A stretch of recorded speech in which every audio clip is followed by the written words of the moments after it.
good. It's a triple-double for Bella Earl. Goes matched up with a speedy guard. Great screen, spin move, layup, he missed it. Williamson fights for the board. His putback is good.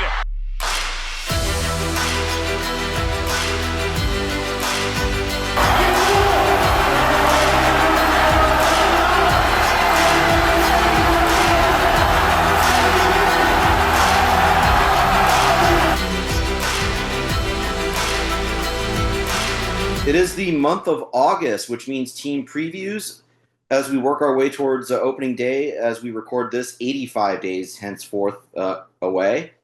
Joining us on the Straight Outta Whack podcast this afternoon is CBU's Khloe Lemon. Lemon was a second-team All-WAC selection last year despite missing half of the non-conference portion of the season and was a part of the 23-24 NCAA tournament team. Khloe, thanks for joining us this afternoon. Thank you for having me. I'm very excited to be a co-host. Are we staying cool this afternoon? It's been rather toasty the last few days out here in Southern California.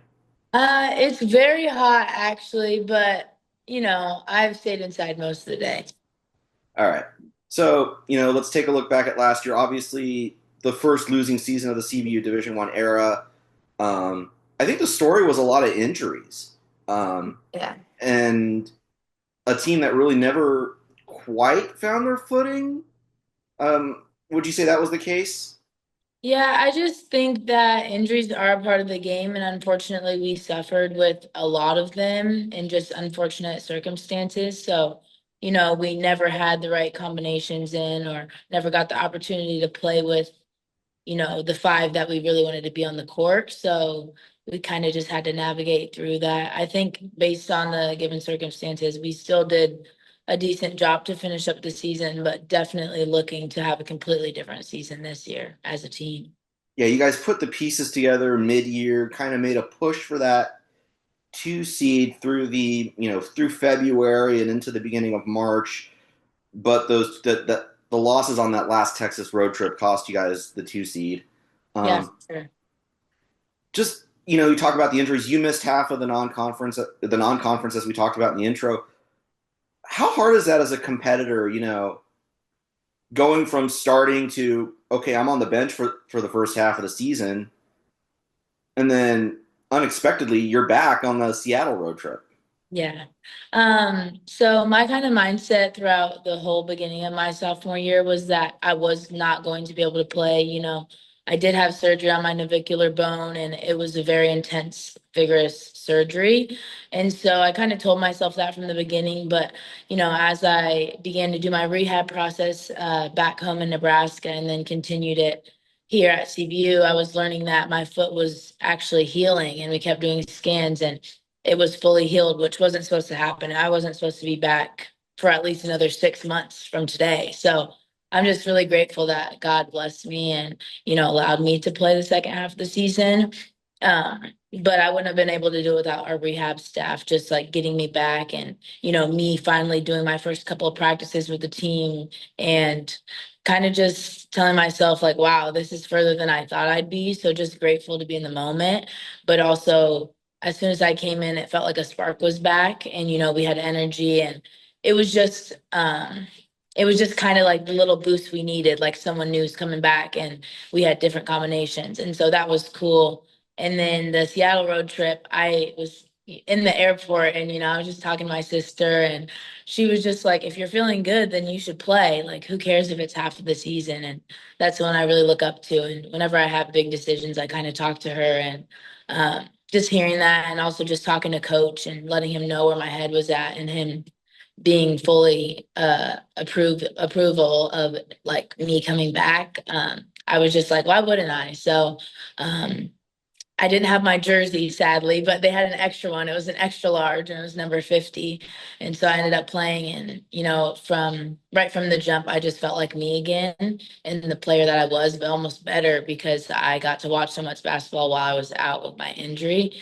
And so it was just really cool to get to play with my team again. And although we didn't do good, I feel like it was good to, kind of go through the adversity so that I can know how to kind of approach this year and, what to expect, the highs and the lows. So I'm just grateful for it all. And I'm really excited to have a good season this year. So wait, they were telling you another 6 months from where we are now to be cleared? Yes, this surgery was so intense that, they had to go in, they had to put a screw in my foot, they had to revascularize the area to redirect blood flow. It was just insane, very rare. The doctor that did my surgery actually had only done 12 in his whole career of this type of surgery. So I was a little hesitant, but thankfully he knew what he was doing and I've had no problems with it since. So just grateful. But yeah, I wasn't even supposed to even be playing now. So it's just a blessing, truly. Okay, so we have to look back on that memorable Saturday afternoon against Utah Valley. Oh my, Um, yeah. okay, is there when you're having a game like that, is there a point where you just say, "Okay, it's my day," and just keep letting them fly? Yes, honestly, I went unconscious. I wasn't even thinking. Coach loves like me to take really any shot that's from the perimeter, but sometimes I am selective. I like, corner threes and I like transition threes and but that day I didn't care what type of three I was shooting. I just knew I was going to shoot it because I was feeling it. And my dad was in the stands actually, and he doesn't get to come to many games because he works a lot. And so I was just grateful like he got to see that game, like the best game of my career. It was pretty cool. Okay, so there's a saying in golf that the hardest thing to do after shooting a low round is follow it up with another really low round. Mm. So how did you feel like you did in following it up? Then that next Thursday, I can't remember where you guys were playing, but Yes. in the follow up, how did you feel like you handled it? So I feel like going into the game, I was like, wow, like that was a crazy performance. But going into the game on Thursday, I was like, I'm just gonna play my game. And crazily enough, they were so worried about my threes that I had so many more layups the next game. They were just completely flying by. So I had wide open drives to the basket. It was crazy the amount of space that they were giving me, but I feel like that's why it's important to have multiple levels to your game because when they're taking away my three, I need to be able to drive and finish at the hoop when they're taking away my drives, like hitting from the perimeter, and just finding the best shot. And as a scorer, I feel like it's important to just have variety. And so the game where I made all those threes, like that was pretty cool. But I think that it's not just the threes, like I love to shoot them, but I have to have counters. And so that's what I've been working on in this off season. And then coming back with our skills coaches, we've been doing just a lot of different types of shot selections for me and my teammates. And I love it. Um, the team, you guys did take little bit of a hit losing Anaya and Nook to graduation. Talk about kind of maybe how you stepped into the leadership role with this group now that you're a junior. You'll have 3 years in Jarrett Olson's system. Yes. Um, I think that his system is one of the best, and it was the reason why I came here in the beginning. But, after playing in it for so long, I've kind of learned like the different nooks and crannies of it. And I think I can use that to, my advantage, but also the team's advantage because I can teach the little ones. And the new transfers that we have a transfer from a D2 in Florida that's going to be really good for us, got a motor and she's just a really good player. And so like just kind of getting them on the same page and getting the freshmen on the same page along with just the other transfers. I think that um it's gonna be a good year overall once we get the system rolling. But right now we're looking pretty good. So, like, are there moments in practice where maybe like you and Grace or will pull the transfers aside and kind of point things out a little bit? Yeah, for sure. There's moments we do like to listen to our coaches a lot, but I do like to kind of inform and also get informed. Like I'm still learning as well. Just like different types of approaches that I could take to the offense. But, I do like to state my 2 cents and kind of tell people and direct. Sometimes Jared's like, all right, sometimes we just need you to be cheering instead of more of a coach. But I just feel like it's in my DNA to lead and kind of just be the voice. I've always been like that since birth. So it's really translated to the floor. And I'm just really liking the position that I'm being put in this junior season. And it's going good so far. When you were out, did you kind of, sitting on the bench, develop more of the coach's perspective or understand the coach's perspective more? Yes, for sure. I feel like in the past I've, wanted to do things my way sometimes, but after seeing the flow of our system and also just our defensive mindset, from the bench for half of the season, I gained a really good intel of why we do the things we do. Not just we don't just do them to do them. Everything has a reason. And here at CBU, we really focus like on our values, and just sticking to those and just being us is where we find the most success. Looking ahead to 25, 26, obviously the schedule you face has a little bit of a highlight for you and for Coach Olson in a trip to Nebraska. How jazzed were you when you saw that reveal, or when they told you, hey, we're going to Nebraska before Christmas? Yeah, it's just truly amazing that I get to go to my hometown and have, my friends and family support me there. So I was stoked when I first found out. And it's just rare, that, I'd get to go play in my hometown. And Nebraska was a dream of mine, but getting to go there and kind of play on that court, it just means a lot. I won a state championship there my senior year, and I'm excited to hopefully get the win this year when we head there and also stay there for Christmas with my family. That's going to be awesome. All my family's going to be there, and, it's just going to be a good trip overall. So are you kind of going to be playing tour guide, as it were, for the No, portion honestly, of I that was trip? thinking that. Yeah, yeah, I was like, okay, so this is where I did this, this is where we did that, because Nebraska's not too big, and especially we're out here in California, so it'll be cool to kind of show the girls, what my life looked like before I came out here. Yeah, well, I grew up in Delaware, so you can drive Delaware in Wow. practically 2, maybe 2.5 hours, depending on what kind of a driver you are. Yeah. So I know the feeling. So I know the feeling. Hmm. I actually, before Natasha Adair went to Arizona State, I kept trying to plant the bug in her ear to come play, a WAC team, CBU or some GCU or Ah, somebody. yeah, that's But awesome. that never actually worked itself out. So I know how you feel. I mean, Yes. I just to date myself, I grew up when Delaware had Elena Deladon, Lauren Carra, Kayla Oh, Miller, the wow. Sweet 16 team. That's crazy. That's kind of when I kind of got my love for the women's game. Just to kind of, I was working the night they played in the Sweet 16 at UConn against Kentucky. Oh my I goodness. was working at a clothing store. Yeah. I had the game on my, or at least like the ESPN live stats or something in the back room, and I literally just sat there for a solid probably hour, 45 minutes in the Yeah. back room, nobody in the store, just Wow. watching the live stats with Delaware radio on in the background. I love that. And look at women's sports now. Like I feel like it's just evolving and there's more appreciation for it. So that's awesome that you already had that love back then. And that was just almost 13 years ago now. Oh my goodness. That, So, um, that's awesome.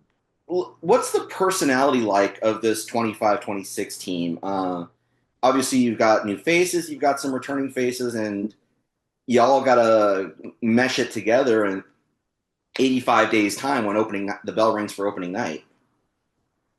Yeah, you saying 85, that kind of gave me chills. I'm excited. But I think that, it's not just one personality that we have. We have so many different personalities, and, half our team is internationals. We have a girl from Sweden, a girl from Germany, a girl from Spain, another one coming from Spain after she finishes up out there, Portugal, we have New Zealand. And so we have a lot of diversity on our team. And I think that's what makes us kind of find one common way to communicate, because like we understand that we're all from different places, and we have different ways of playing or different styles of play, but yet when we all come together, I feel like we surrender just ourselves and kind of make it about the team. And when we make it about the team but with all that variety, I feel like it's used to our advantage, and that's why I love how we recruit a lot of internationals and a lot of girls that aren't just from California. I think it's awesome to come from completely different places and then get brought together by one basketball. Okay, so how many languages can you guys, or parts of languages, can you legitimately speak? Okay, well, I can only speak one language, English, but my roommate Felipa, she speaks Portuguese, English, she understands Spanish, and then we have Emma, who's Swedish, but she also understands Spanish, English.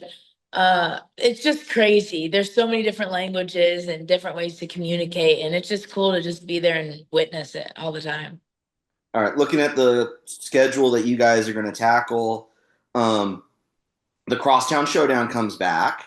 Hmm. Um, you haven't experienced that in your career, I but have so not. that'll be nice to have back. And Yeah. then you make a nice little trip to the University of the Pacific, a WNIT team from last year. Mhm. Um, you get to have Coach Ned back in the event center when CSUN comes to town. Yeah. Memory serves, that was a buzzer beater that Anaya hit last year to win that game. It was. I actually was not there for that game.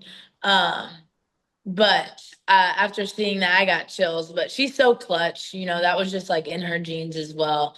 And the game was like great head to head. But I do think that we could have done better. So looking forward to, getting to play against them this year and getting a taste of what their new team is like along with ours. So it'll be a fun matchup. And I'm excited to see Coach Ned. And then the CBU Christmas Classic, the Lancers hosting a Christmas tournament or Thanksgiving MTE for Hmm. the first time in their Division One era. UCSB and then Sac State and Chattanooga. So Paula and Sophia will get to see their old team. Yes, yes. And They're looking then, forward to that. Yeah. how excited are you guys for the triple round robin and whack play? I mean, I know it's different and unique, but it's something that they had to do just because of the fact that it's so hard to get games after Christmas break. Right. Um, I think it is unique. Yeah, I know growing up from a young age, I've always heard it's hard to beat a team three times. And so I think it'll go interesting with, the wins and losses within the WAC. Just because we're playing so many times, strategies can get picked up and, each game is different. But I'm looking forward to it because obviously we're going to want to win every game, but if not, then we have another opportunity to come back versus the same team and kind of be better and push ourselves. So I'm looking forward to it. Are you sad to let the GCU rivalry kind of drop by the wayside as they go to the Mountain West this year? Yeah, honestly, I did like playing them. They're always good competition, and Molly Miller's at ASU now, but getting to play against this like her squad and the people that she brought in was, a good competition and just it was always gonna be a good ball game. So I'll miss that, but I'm sure that there's gonna be another rivalry team in the conference, which who knows who it's gonna be, but I have an idea. Speaking of, CBU transitions to Division One, makes the transition to the Big West in 26. Just what do you think that it's meant? You guys got your first NCAA tournament berth as a member of the WAC. You Hmm. guys made, I think it's like a handful of WNITs now as a member of the WAC. Won a WBI Yes. as a member of the WAC. Just what do you think that this, these 5 or 6 years in the WAC has meant to this program? I think being in the WAC has correlated to just CBU's success overall, just based on the competition that's within it. But also, like I stated earlier, us just staying true to ourselves. Jared's plan never changes. He's been coaching for so many years now, and he knows how to handle, whatever teams are thrown in our path. And I just think that's where we find the most success. It's just staying true to what we know, what we do, what we're capable of, our values, and just getting the job done at the end of the day. And that always happens from just playing as a team. So couldn't do it without the team and just without our coaching staff that's supporting us. You got to admit, though, it has been nice to see so many different parts of the country and rack up the frequent flyer miles, like that MTE at Florida Gulf last year, Mhm. the trips to Texas, Utah. You're still going to Yes. keep Utah with Utah Valley going over to the Big West with you. Yes. But it's been nice to rack up the frequent flyer miles and see parts of the country that you might not otherwise have gotten to. Right. Yeah, I think it's just a unique opportunity to even play Division One basketball at this level, let alone just, being able to do it with like teammates and travel to these places. And yeah, like we're there for basketball, but there's so many times that we do team activities and, go sightsee and I feel like life's bigger than basketball. So just getting to do that with the teammates that I might not see in, 5 or 6 years because they're going back to their countries. I think it's cool to just soak up all the memories now with them. So I'm grateful. Is that the biggest thing you've kind of told the underclassmen that have come in? Is like with the international flair of this group, soak it all in because in 5 or 6 years, it's not, it's not going to be No, here. no. And And you'll be onto an adult job or something else. I mean, it is true. I try to, give my 2 cents to the little freshmen, but they're very good at taking instruction and just, adapting and accepting everything for what it is and just being present in the moment. So we're grateful to have them on our team for sure. All right. Let's do a little something called getting to know the Lancers. Oh, okay. All right. Who is the team's resident foodie? Resident foodie, what do you mean? Like who's on Yelp on the road, telling Jared or the rest of the staff where to eat after a game, for example. Ooh, okay, so we usually already have our food planned, but Grace, number 33, Grace Schmidt, anytime that we see like a Culver's or like a staple that's from the Midwest, we always point it out and we're like, oh, we should go there and get dessert or we should go eat here. But I think it's cool to see like different places that are from our hometown. She's from Ixonia, Wisconsin, and I'm from Nebraska. So like seeing those places when we travel, like we want other people to know about them because they're so good. But yeah, probably Grace. And me, I'm a big foodie, so I point out everything. I could eat anything. All right. Who's most likely to be the last one to the team shuttle before it leaves to the airport? Mm.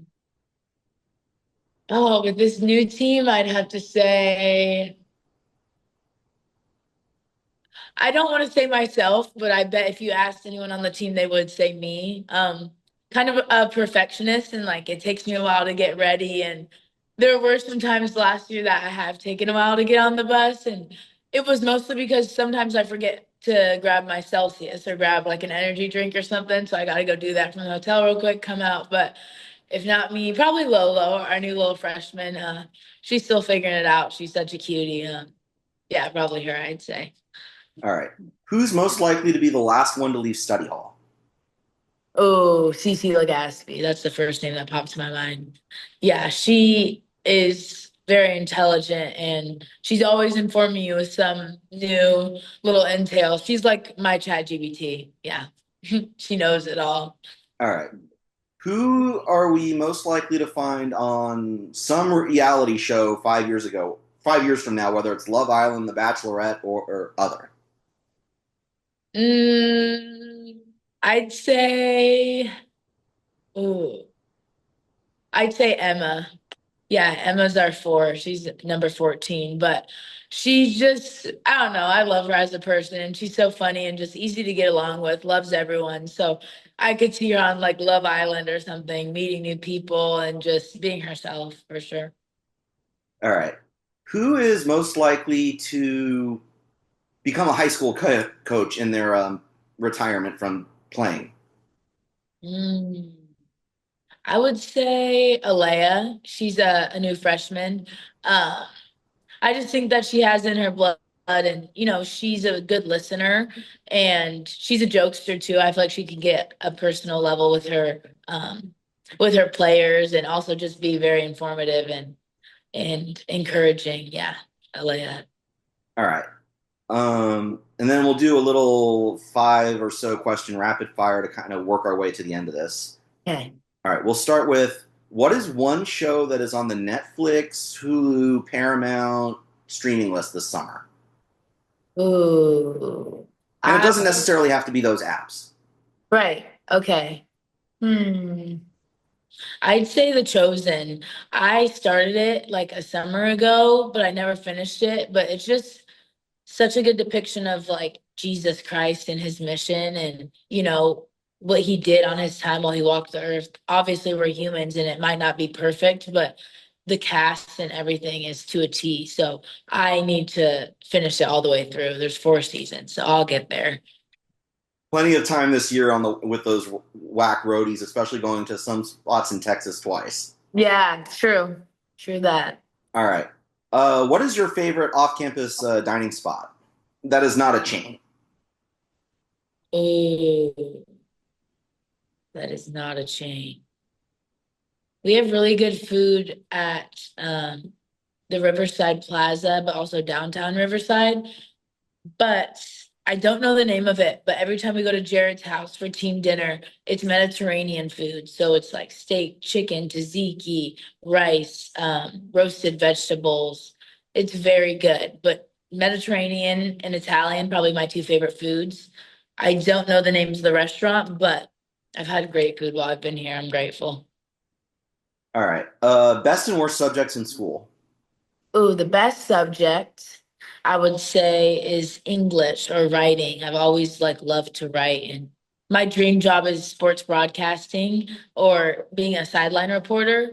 And so I think I just would love to like write my own content and be able to share it with people. I think that'd be really cool. And worst subject, math. Never been good at math, and if it comes to like a quick little adding or subtracting with something on the court or during practice, don't ask me because I'll get it wrong.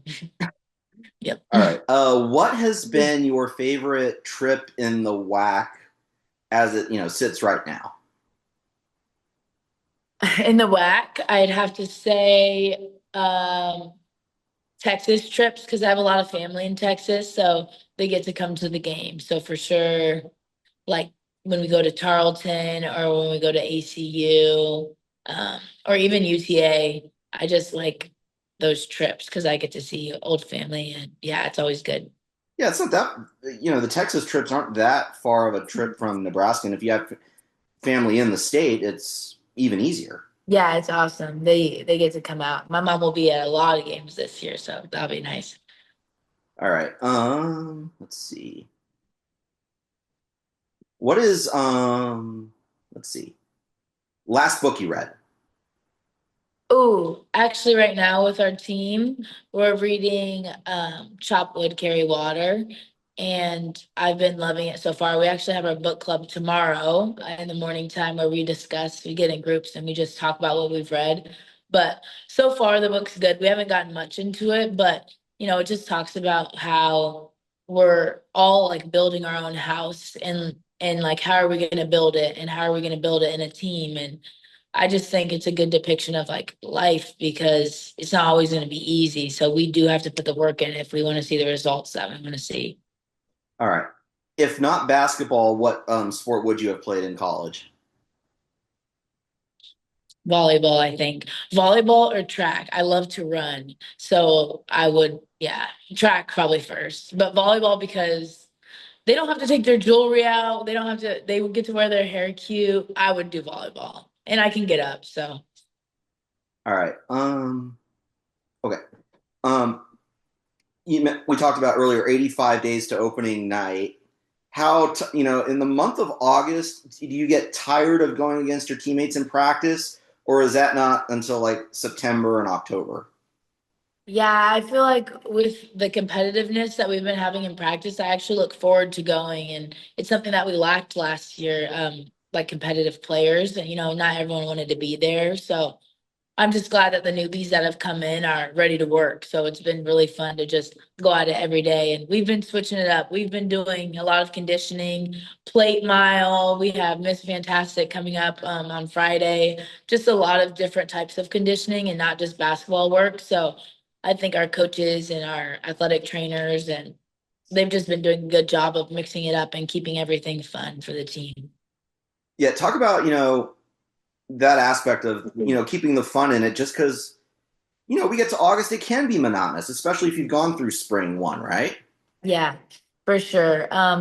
I just think also us hanging out outside of the court keeps it fun and like we don't get tired of each other. Actually, every night we've been having team dinners together. We cook here sometimes if we're not eating on campus. Um, we'll just cook, we'll sit around, we'll talk because we do love the game, but also it's good to just continue to get to know each other on, a deeper level, and that just helps the chemistry overall on the court. So it's fun. Okay, who's the team's like a dessert queen? Dessert queen. Ooh, probably Shawnee. Shawnee for sure. Yeah. Yeah. She's had her fair share. Also me though. I'm always like, who wants a sweet treat? And everyone's like, but I'll get one by myself. Crumble, Cold Stone. What are we talking? Oh my goodness. Wait, what am I thinking? Crumble, Philippa, she loves the chocolate chip cookie from Crumble. If they had it every week, she'd be there every week. But Crumble is definitely one of our favorites. We also like to go to Froyo, really good. And then I like to make Toll House cookies, like just in the oven. I think it's so simple. So yeah. All right. On that note, CBU's Khloe Lemon, thank you so much for the time on a Tuesday afternoon, roughly 90 to 85 days to opening night, when we get the Lancers back on the floor at the event center against UC Riverside. Yes. Thank you so much. I appreciate it.